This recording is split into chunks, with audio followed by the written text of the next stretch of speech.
जीवन में बहुत असाध्य कार्य हुए, अनुभव तो जीवन में बहुत मिले हैं, और जीवन में ऐसा कोई कार्य नहीं जो कार्य हुआ ना। देवी जी की, हनुमान जी की ऐसी कृपा रही कि जो कार्य असंभव लग रहा था, जहाँ हार लग रही थी, निराशा लग रही थी कि नहीं होगा, वहाँ पे परमात्मा हनुमान जी ने मदद किया। तो हनुमान जी तो दिव्य है ना, वे तो रोग को भी दूर कर सकते हैं, विजय भी दिलाने के देवता हैं। न्यायालय संबंधित विवाद में विजय तो हनुमान जी ही दिलाते हैं, और कोई दूसरा देवी देवता नहीं दिलाते हैं। रोग में तो शंकर जी मदद करते हैं, हनुमान जी मदद करते हैं। अब हम लोगों को तो प्रतिदिन अनुभव हो रहा है, स्वयं में भी अनुभव हो रहा है। बड़े बड़े जीवन में संकट आए और आराधना से ऐसे ऐसे असंभव कार्य हुए जो कि हम लोग स्वप्न में नहीं सोच सकते कि ये कार्य हो जाएगा। प्रणव सुत पवन कुमार खल बन पावक ज्ञान घन जासु हृदय आगार बसई हृदय राम सर चापदा। उनका हृदय राम रूपी बाण है जो अपने हृदय में धारण करते हैं। तो कोई कितना भी भयभीत हो, दुस्वप्न आ रहे हैं, नींद नहीं आ रही है, घबराहट उत्पन्न हो रही है, इस चौपाई को 5 बार सोने के पहले स्मरण कर लेगा तो उसके दुख और दुस्वप्न कभी जीवन में आएंगे। शांतं शाश्वतं प्रमेयमनघं निर्वाण शांति प्रदं ब्रह्मा शंभु फणीन्द्र सेव्यमनिशं वेदांत वेद्यं विभुं रामाख्यं जगदीश्वरं सुरगुरुं मायामनुष्यं हरिं वन्देऽहं करुणाकरं रघुवरं भूपाल चूडामणिं नान्या स्पृहा रघुपते हृदये स्मदीये सत्यं वदामि च भवाङ्खिलान्तरात्मा भक्तिं प्रयक्ष रघुपुङ्गव निर्भरा मे कामादि। जय सिया राम। सब सुख लहे तुम्हारी सरना, तुम रक्षक काहू को डरना। हनुमान जी प्रसन्न हो जाएं तो सब संभव हो जाता है भक्तों के जीवन में। इस वक्त हम तीर्थराज प्रयाग में हैं और नवरात्रि के समय है और माता रानी साक्षात यहाँ विराजमान हैं। हनुमान जी की महिमा, साथ ही हनुमान जी प्रसन्न कैसे होंगे, और विशेष तौर पे जिस क्षेत्र में हम लोग यहाँ पे बैठे हैं, ये माँ ललिता देवी बिल्कुल बगल में यहाँ पे विराजमान हैं। उनकी महिमा भी पंडित जी बताएंगे। तो इस समय हमारे सामने उपस्थित हैं आदरणीय पंडित जी, पंडित मधुरम मिश्रा जी। स्वागत है आपका। जय सिया राम। जय सिया राम। पंडित जी, ये तो नवरात्रि के समय है और हम देख रहे हैं कि यहाँ पूजन चल रहा है माता रानी का, और ये सौभाग्य है हनुमान भक्ति के भक्तों का भी कि इस जगह से बैठ करके हम लोग माता रानी का, हनुमान जी की बात करेंगे। सबसे पहले ये बताएं कि यही माता ललिता देवी विराजती हैं, उनकी क्या महिमा है, ये पहले भक्तों को बताएं। देखिए, देवी प्रपन्नार्ति हरे प्रसीद प्रसीद मातार जगतो खिलस्या प्रसीद विश्वेश्वरी पाहि विश्वम त्वमेश्वरी देवी चराचरस्य। यह क्षेत्र प्रयागराज का जमुना तट के सन्निकट मीरापुर का क्षेत्र है जी। और जब सती माता दक्ष का यज्ञ विध्वंस की तो शंकर जी क्रोधित अवस्था में होकर के पूरे विश्व में भ्रमण करने लगे और सती माता के फिर विष्णु जी ने चक्र से जो है उनको शरीर को छिन्न छिन्न कर दिया। 51 जगह गिरा, सभी अंग गिरे। तो प्रयागराज में जो है माता की, सती माता की 2 उंगलियां गिरी। अच्छा। प्रयागे तू ललिता हस्तांगुली गिरा दुय प्रयागा तरनि सुटा सब सुंदर जागा जही भू गिरा अंश अनुपा तेही भई ललिता रूपा। देवी भागवत के नवम स्कंध में यह प्रमाण आया है कि प्रयागराज में यमुना के समीप सती माता की 2 उंगलियां गिरी। अच्छा। और उन्हीं के अंश रूप में माँ भगवती के 3 रूप महाकाली, महालक्ष्मी, महासरस्वती के स्वरूप में उद्धृत हुई ललिता देवी, जो कि खोड़सी की महाविद्या राजराजेश्वरी त्रिपुर सुंदरी है। जो खोड़सी महादेवी हैं, श्रीयंत्र की जो महादेवी हैं, वे ललिता जी ही हैं। जो श्री के उपासक हैं, श्री विद्या के उपासक हैं, हृदय ललिता देवी। अच्छा। और ललिता देवी का हृदय में निवास होता है। अगर किसी का दाम्पत्य सुख बिगड़ गया है या दाम्पत्य सुख में कमी आ रही है, तो ललिता देवी के दर्शन मात्र से उनके दाम्पत्य सुख की अच्छाइयाँ होने लगती हैं, दाम्पत्य सुख अच्छा हो जाता है। और धन की भी देवी हैं। हृदय को अच्छा, अगर किसी को हृदय की भी समस्या है तो भी ललिता देवी के ललिता सहस्त्र नाम का पाठ करने से, ललिता देवी का जप करने से, दर्शन करने से उसके हृदय रोगों की भी दूरी हो जाती है। अच्छा, मतलब ये शक्तिपीठ है। हाँ, ये शक्तिपीठ है। और माता का जो स्थान है, माता ललिता देवी का वो हृदय स्थल है, हृदय स्थल है, जो कि कवच में भी देवी जो हम दुर्गा सप्तशती में पढ़ते हैं, कवच में लिखा है हृदय तू ललिता देवी, मतलब सभी अंगों की रक्षा कौन कौन देवी करती हैं, तो हमारे हृदय की रक्षा ललिता देवी करती हैं। तो जी। अच्छा पंडित जी, जिनको सौभाग्य मिलता है वो तो आके माता का दर्शन करते हैं, लेकिन जो लोग चैनल के माध्यम से माता का दर्शन करेंगे, ऐसे लोगों पे माता कैसे कृपा करेंगी, कैसे प्रसन्न होगी, हम चाहते हैं कि इस बारे में बताएं। कलयुग में तो दर्शन और मनन, कलयुग केवल नाम आधारा, सुमिर सुमिर नर उतर ही पारा। कलयुग में तो केवल नाम का ही आधार है ना। आप विश्व के किसी भी कोने में रहिए, लेकिन अगर आप इष्ट किसी को बना लीजिए, चाहे राधा को बना लीजिए, चाहे ललिता देवी को बना लीजिए, हनुमान जी को बना लीजिए, शंकर जी को बना लीजिए, किसी एक को इष्ट बना के उसका नाम जब करेंगे तो आपका कल्याण अवश्य होगा। कई गुना फल है कलयुग में नाम की महिमा। नाम जपते रहे, नाम जपिए, ललिता माँ का ध्यान करिए और नाम जपेंगे तो आपको कल्याण ललिता माँ अवश्य करेंगे। जी जी। अच्छा पंडित जी, चूँकि जिस चैनल पे हम लोग बातचीत कर रहे हैं जी, वो हनुमान भक्ति चैनल है। जी जी। और हनुमान जी संकट मोचन है। आप भक्तों के कल्याण के लिए बताएं। वैसे भी प्रयाग में भी हम देख रहे हैं लेटे हुए हनुमान जी हैं। हनुमान जी के कई प्रसिद्ध मंदिर हैं यहाँ पे। क्या हनुमान जी की पूजा आराधना से, और ख़ास करके क्या कोई ऐसा विधान भी मिलता है क्या कि इस नवरात्रि में भी हनुमान जी को प्रसन्न किया जाए, उनका विशेष पूजन किया जाए?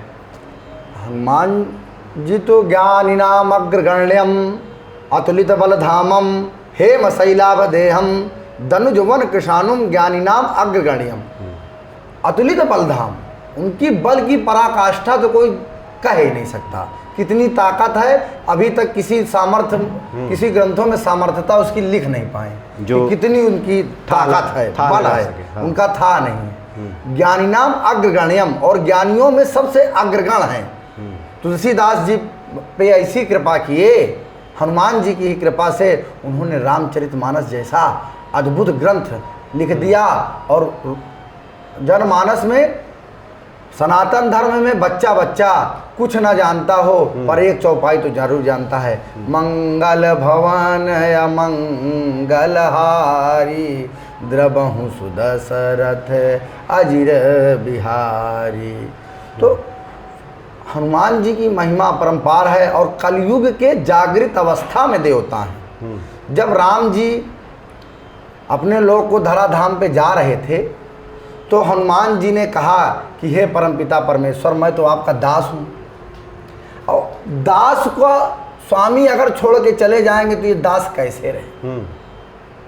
बड़े दुखी हो गए हनुमान जी। तो हनुमान जी को राम जी भगवान कहे कि चिंता मत करो, आप जो भी मेरा सुमिरण करेगा, जो भी राम को सीता को याद करेगा, आप उनकी मदद के लिए आप यहीं पे रुकेंगे और मैं द्वापर में कृष्ण अवतार पुनः लूँगा, तब फिर मेरी आपकी भेंट पुनः होगी। फिर द्वापर में भगवान कृष्ण का अवतार जब लिए तो जब महाभारत का युद्ध हुआ तो अर्जुन की पताका में हनुमान जी बैठ के उनके रथ को भारी किए और युद्ध में बहुत मदद हनुमान जी ने अर्जुन की पांडवों की जो है अप्रत्यक्ष रूप में हनुमान जी ने मदद किया, क्योंकि शिखित ध्वज है ना हनुमान जी, पताका लहराने वाले देवता हैं।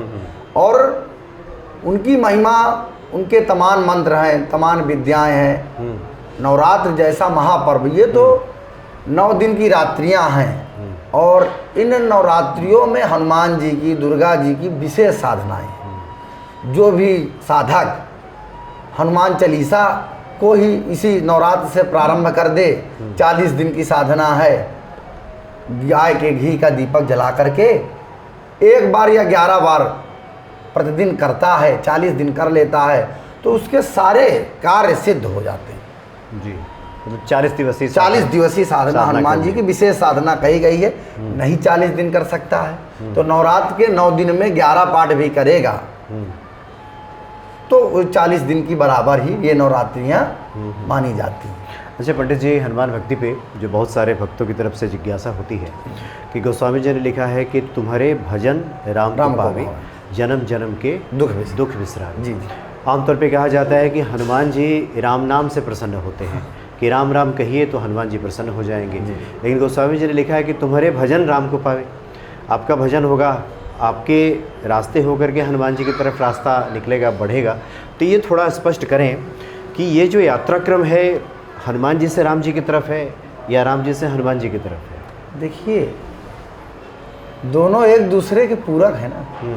हनुमान जी रुद्रावतार हैं तो शिव, जैसे राम जी को भगवान शंकर अपना इष्ट मानते हैं और राम जी भी अपना इष्ट जो है शिव को मानते हैं, तो हनुमान जी अपना स्वामी मानते हैं।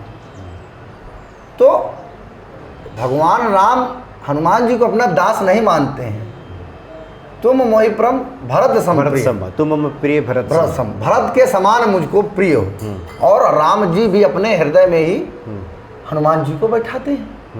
तो दोनों एक दूसरे के पूरक हैं। अब हनुमान जी को याद करेंगे तो भी राम जी तक पहुंच जाएंगे और राम जी को भी याद करेंगे तो भी हनुमान जी के पास पहुंचेंगे। स्वामी भक्त, हनुमान जी से बड़ा कोई स्वामी भक्त राम जी का हुआ नहीं।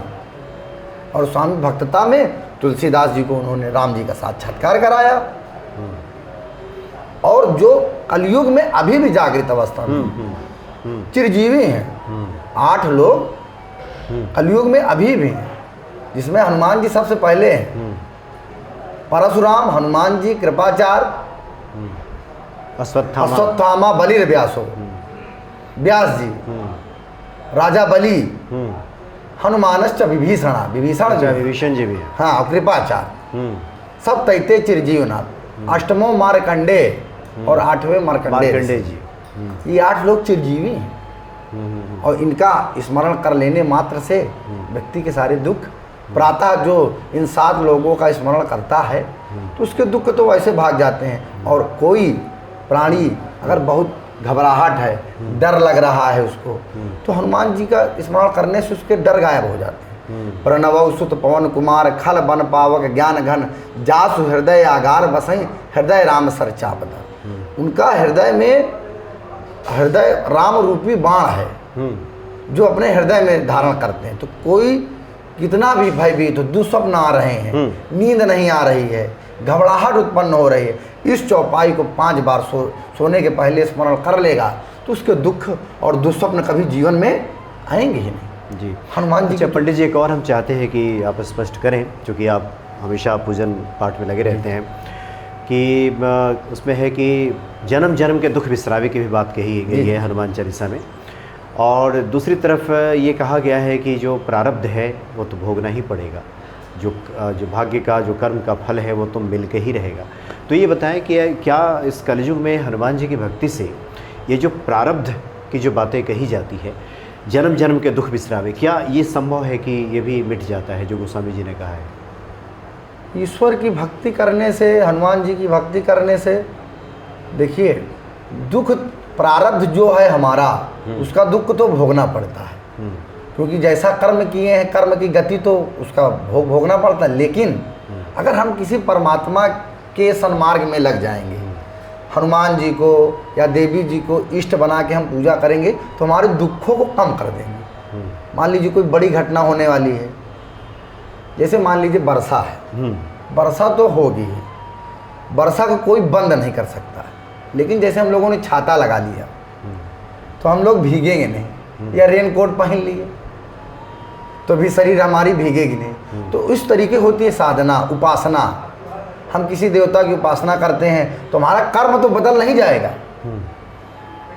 क्योंकि बारिश बंद नहीं होती है का तो कर्म हमारा पीछा नहीं छोड़ेगा, लेकिन उस कर्म में कमी आ जाएगी। जो दुख मिलना है उस दुख में कमी आ जाएगी। उसको न्यून किया जा सकता है, उसको न्यून किया जा सकता है, मिनिमाइज कर दिया, कम कर सकते हैं, खत्म नहीं कर सकता है। अच्छा, तो ये हनुमान जी की भक्ति से या माता रानी की आराधना से ये सब हो जाता है।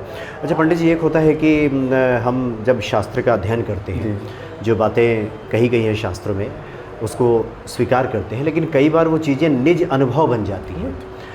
जैसे हनुमान जी संकट मोचन है, ये भक्त का कई बार निज अनुभव बन जाता है। आप तो माता रानी की भी आराधना में हैं, क्या आपका भी ऐसा निज अनुभव है जहाँ लगा हो कि हाँ ये तो वास्तव में संकट मोचन है, ये मेरा भी अनुभव है? अब हम लोगों को तो प्रतिदिन अनुभव हो रहा है, अब स्वयं में भी अनुभव हो रहा है। बड़े बड़े जीवन में संकट आए और आराधना से ऐसे ऐसे असंभव कार्य हुए जो कि हम लोग स्वप्न में नहीं सोच सकते कि ये कार्य हो जाएगा। काफ़ी लोगों की काफ़ी मदद देवी जी ने और हनुमान जी ने किया। अच्छा। विजय दिलाई। अभी हमारे एक शिष्य जो है कुछ विवाद की वजह से जेल यात्रा में चले गए, तो उनको बताया गया कि आप हनुमान चालीसा का 100 पाठ करिए, और उन्होंने भक्ति भाव से 100 पाठ किया और 2 दिन बाद उनको बेल प्राप्त हो। अच्छा, ये तो हनुमान जी तो दिव्य है ना, वे तो रोग को भी दूर कर सकते हैं, विजय भी दिलाने के देवता हैं। न्यायालय संबंधित विवाद में विजय तो हनुमान जी ही दिलाते हैं और कोई दूसरा देवी देवता नहीं दिलाते हैं। रोग में तो शंकर जी मदद करते हैं, हनुमान जी मदद करते हैं, और इच्छित कामना के लिए शिव जी और हनुमान जी, और देवी जी सभी बाधाएं हनुमान जी और देवी जी। मान लीजिए कोई ग्रह बाधा या भूत प्रेत बाधा है, भूत प्रेत की बाधा देवी जी और हनुमान जी। तीसरे भैरव। अच्छा, भैरव बाबा। हाँ, क्योंकि गण हैं देवी जी के विशेष गण, हनुमान जी, और एक तरफ भैरव बाबा हैं और एक तरफ हनुमान जी हैं। अच्छा पंडित जी, कुछ अपने बारे में बताएं, ये आपके अंदर भक्ति की लगन कब से लगी? ये भक्ति की लगन हमारा 3 पीढ़ी बाबा और पिताजी के ज़माने से जो है भक्ति भाव में रहे। अच्छा। तो 8 वर्ष की उम्र में यज्ञोपवीत संस्कार हो गया। हम लोग थोड़ा पूजा पाठ करते रहे, शिक्षा भी ग्रहण करते रहे। जीवन में बीएससी मैथमेटिक्स किए, एमएससी मैथमेटिक्स किए, लेकिन जो ऊर्जा हमको प्राप्त होती रही, उसका अनुभव होता रहा, लोगों के काम होते रहे, तो पूर्ण रूप से जो है हम देवी जी के और हनुमान जी के उपासक बन गए। और जीवन में बहुत असाध्य कार्य हुए। कुछ बातें बताई भी जा सकती हैं, कुछ बातें नहीं बताने योग्य हैं। सब चीज़ें बताई, वे तो पर्सनल अनुभव में है। जी हाँ, जी। अनुभव तो जीवन में बहुत मिले हैं, और जीवन में ऐसा कोई कार्य नहीं जो कार्य हुआ ना। देवी जी की, हनुमान जी की ऐसी कृपा रही कि जो कार्य असंभव लग रहा था, जहाँ हार लग रही थी, निराशा लग रही थी कि नहीं होगा, वहाँ पे परमात्मा हनुमान जी ने मदद किया। किसी न किसी को अपने दूत के रूप में भेजा और हम लोगों की मदद की। जीवन में बहुत उतार चढ़ाव आए, संकट आए, उतार चढ़ाव आए, विवाद आए, लेकिन कभी कोई चीज़ रुका नहीं। जीवन सारे कार्य बनते रहे और हमारे भक्तों के भी काम बनते रहे। 5000 शिष्य परिकर प्रयागराज में हैं। अच्छा। जिनके कार्य भगवती की और हनुमान जी की कृपा से हो रही है। अभी देवी की आराधना चल रही है, सतचंडी महायज्ञ चल रहा है, और इसके बाद हनुमान जी का ताडरमल प्रयोग होता है। भगवान राम की यज्ञ के लिए हम लोगों ने यज्ञ किया, तो हनुमान जी का ही यज्ञ कराए, हनुमत ताडरमल का प्रयोग हुआ, जिसमें जो है 51 विद्वान जो है गंगा के तट पे जो है निरंतर जो है उस मंत्र का प्रयोग किए। अच्छा। वे विजय प्रदायक उसका मंत्र है, हनुमान ताडरमल, हनुमत ताडरमल। अच्छा। भृगु संगीता का मंत्र है, तो वे गुप्त मंत्र है। अच्छा। हम लोग उसको बता नहीं सकते, बस खाली नाम बता सकते। तो उसका अनुष्ठान जो है 21 ब्राह्मणों के द्वारा हुआ, और उसी के बाद जो है सुप्रीम कोर्ट ने जो है राम मंदिर के आदेश दे दिया 1 हफ्ते के अंदर। हनुमान चालीसा में लिखा है कि होई सिद्धि साखी गौरी गौरी सा। यहाँ दुर्गा सप्तशती में है कि सिद्धिम भवतु मे देवी तत्प्रसादात् सुरेश। और आपने ये सवाल चूँकि आपसे ही जुड़ा हुआ है, आपके बारे में जानकारी मिली कि आप हनुमान जी के तो अच्छे भक्त हैं ही, और जिसको एक सिद्धि कहते हैं वो भी आपको प्राप्त है। क्या इस तरह की बातें हम चाहते हैं कि ये कैसे अवस्था आ जाती है और किस प्रकार से ये संभव हो जाता है? देखिए, इसके लिए जो है सात्विकता जीवन में बहुत जरूरी है। हनुमान भक्ति या किसी भी देवी देवता को प्रसन्न करना है तो जीवन में सात्विकता लाना बहुत जरूरी है। मतलब आचरण की भी शुद्धता, आचरण की शुद्धि, चरित्र की शुद्धि, ब्रह्मचर्य का पालन करते हुए। हनुमान जी की साधना में तो ब्रह्मचर्य का पालन करना बहुत आवश्यक है। तो हम लोगों ने 40-40 दिन के कई अनुष्ठान किए। ताडरमल चटक का भी सिद्ध किए, हनुमान चालीसा की भी जितना हो सका किया गया। पर 40 दिन तो विशेष होता है। 40 दिवसीय आप साधना किसी भी देवी देवता का कर लेते हैं तो आपको सिद्धियाँ प्राप्त हो। अच्छा, सिद्धि का जो ये लक्षण है, अगर एक भक्तों की तरफ से ये सवाल होता है कि हम कैसे समझें कि ये सिद्धि मिल रही है या हम सही दिशा में आगे जा रहे हैं? सिद्धि प्राप्त होने के पहले परमात्मा परीक्षा लेता है। 40 दिवसीय अनुष्ठान जब आप करेंगे तो उसमें कुछ बाधाएं भी उत्पन्न होंगी। अच्छा, ऐसी बाधाएं उत्पन्न होंगी कि आपको साधना बीच में खंडित रहना। तो उसके लिए आपको बड़ा प्रिपेयर्ड रहना पड़ेगा कि जितनी भी बाधाएं आए, हो सकता है आपको शारीरिक कष्ट आ जाए। अच्छा, मतलब बीच में रोकने का प्रयास होगा। उस फेस को जब आप 15 दिन क्रॉस कर लेंगे तो ये फेस आना शुरू हो जाएगा। जब इस फेस को बढ़ेंगे तो फिर धीरे धीरे आपको प्रकाश, ऊर्जा का अनुभव होना शुरू होगा। पहले तो आप ध्यान मग्न होंगे, आंख बंद करके जो है कम से कम 10 से 15 मिनट ध्यान नियात्मक अवस्था में जाएंगे। तो शुरुआत में तो आपको काली ब्लैक लाइट का अनुभव होगा। अच्छा, फिर धीरे धीरे वे पीली होगी, फिर सफ़ेद, फिर जो है लाल एक दिव्य प्रकाश में परिवर्तित होगा धीरे धीरे। फिर स्वप्नावस्था में आपको ईश्वर दर्शन, उसी अवस्था में ही फिर जो है आपके कार्य होने लगेगा, अनुभव होने लगेगा और मनोरथ, आपको आभास होना लगेगा। अच्छा, मैंने सभी मनोरथों की, हाँ, मनोरथ होने की सिद्धि, अष्ट सिद्धि नवनिधि के दाता, अड़िमा, महिमा, लघिमा, गरिमा, ईशित्व, प्राप्ति, पाकाम। अड़ु के बराबर भी हो सकते हैं, अड़ु से छोटे या तो बहुत बड़े हो जाएंगे, लघिमा लघु हो जाएंगे, ईशित्व प्राप्ति जो आप प्राप्त करना चाहते हैं, प्राकाम सभी कुछ दे सकते हैं। सीता माता ने ऐसा आशीर्वाद दे दिया भगवान को। जी जी जी। तो अष्ट सिद्धि नवनिधि। पंडित जी, हम चाहते हैं कि बहुत से ऐसे भक्त हैं जो कि कुछ ही दिन साधना पूजा करने के बाद उनको उच्चाटन की स्थिति पकड़ने लगती है। बिल्कुल पकड़ेगा। उन्हें लगता है कि ईश्वर तो सुन ही नहीं रहे, हमें तो कुछ मिल ही नहीं रहा। तो ऐसे भक्तों को क्या बताना चाहेंगे? हम चाहते हैं कैमरे की तरफ देख एक बार। देखिए, साधनाओं में भी धैर्य और निरंतरता जरूरी है। जरूरी नहीं कि हमारे कर्म सत्कर्म कितने अच्छे हैं कि हम पहली बार में ही सफलता प्राप्त कर लें। हम जैसे एक उदाहरण लेते हैं, हम परीक्षा भी देने जाते हैं तो जरूरी नहीं हमने सब पढ़ा वही आ गया और हम 100% रिजल्ट प्राप्त कर ले। कोई 30% प्राप्त करता है, कोई 50% प्राप्त करता है, कोई 90% प्राप्त करता है। सबकी अलग अलग शरीर है, सबके अपने अलग अलग कर्म है, सबकी अपनी अलग अलग साधना है। किसी से बहुत जल्दी प्रसन्न होते हैं, पूर्व जन्म में अच्छे कर्म थे, आप संत थे, अच्छे विचार के थे, अच्छी मानसिकता थी, तो आपको पहली बार में ही साधना प्राप्ति हो जाए, उच्चाटन नहीं होगा। हमने आपको बताया ना 15-20 दिन बाद तो उच्चाटन शुरू हो जाएगा। ये वही एक परीक्षा लेते हैं लोग, उसी में घबरा के वे प्रक्रिया मतलब इसको आप एक क्रम समझ लें। ये क्रम है, इससे घबराए नहीं, घबराना नहीं है, उसको निरंतर और बढ़ाना है। कभी कभी 40 दिन में नहीं होता है, फिर दोबारा 40 दिन करिए, 3 बार करिए, 4 बार करिए, 5 बार करिए।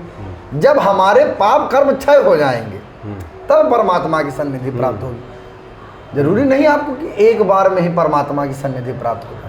कभी परमात्मा तो पूरा जीवन कभी बीत जाता है तो भी नहीं प्राप्त होता ना। सूत्र ये है कि निरंतरता चाहिए। मान लीजिए सिद्ध भी हो जाते हैं उसके बाद आप निरंतर उनको पूजन नहीं करते हैं तो परमात्मा अगर आए हैं तो उनको चाहिए, भोग भी चाहिए, पूजन चाहिए। आपके घर में कोई अतिथि आता है तो उनको मान सम्मान आपको देना पड़ेगा। आप किसी की साधना करते हैं, आप सिद्ध भी हो जाएंगे तो फिर उनकी पूजा तो निरंतर आपको करना ही पड़ेगा।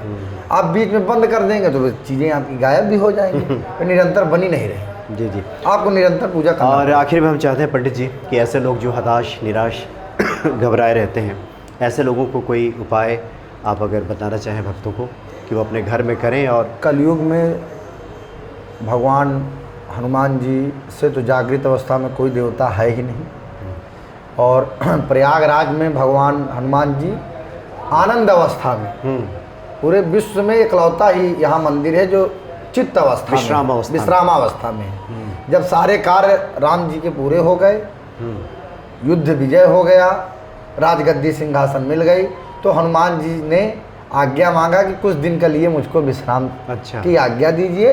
तो प्रयागराज में आकर के भगवान जो है विश्रामावस्था में विश्राम करें। तो यहाँ प्रयाग को कह सकें प्रयाग प्रभाऊ, कलुष कुंज कुंजर मृगराव। माघ मकर गति रवि जब होई, तीरथ पतहि आई सब कोई, देव दनुज किन्नर गुण सेनी, सादर मज्जहि सकल त्रिवेणी। प्रयागराज की तो महिमा कोई बखान कर ही नहीं सकता।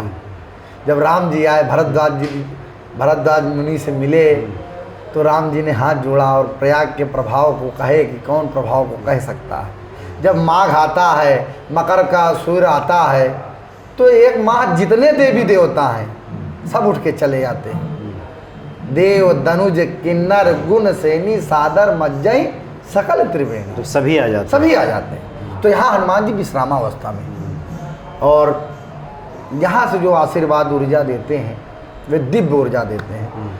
हम अपने भक्तों को आपके चैनल के माध्यम से कहना चाहते हैं जी कि जो व्यक्ति परेशान हो, हताश हो गया है, कोई रास्ता ना मिल रहा हो, प्रातः काल उठ करके स्नान ध्यान से निवृत्त हो करके गाय के घी का दीपक जला करके हनुमान जी के सामने एक बार, कम से कम 11 बार हो जाए तो अति उत्तम।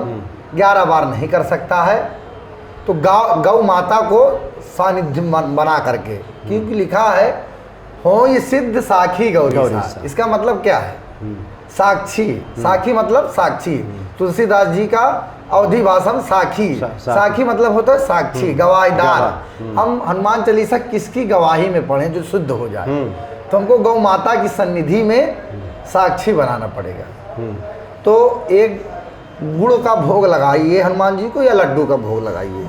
हनुमान चालीसा 1 बार, 5 बार या 11 बार जो भी पढ़ सके, उसको पढ़ने के बाद उस गुड़ और मिठाई को उठा करके जाके गाय को खिला दे। ऐसा क्रम 40 दिन कम से कम कर लेगा तो उसके सारे संकट 100%, दुनिया का ऐसा कोई संकट है नहीं जो बचेगा।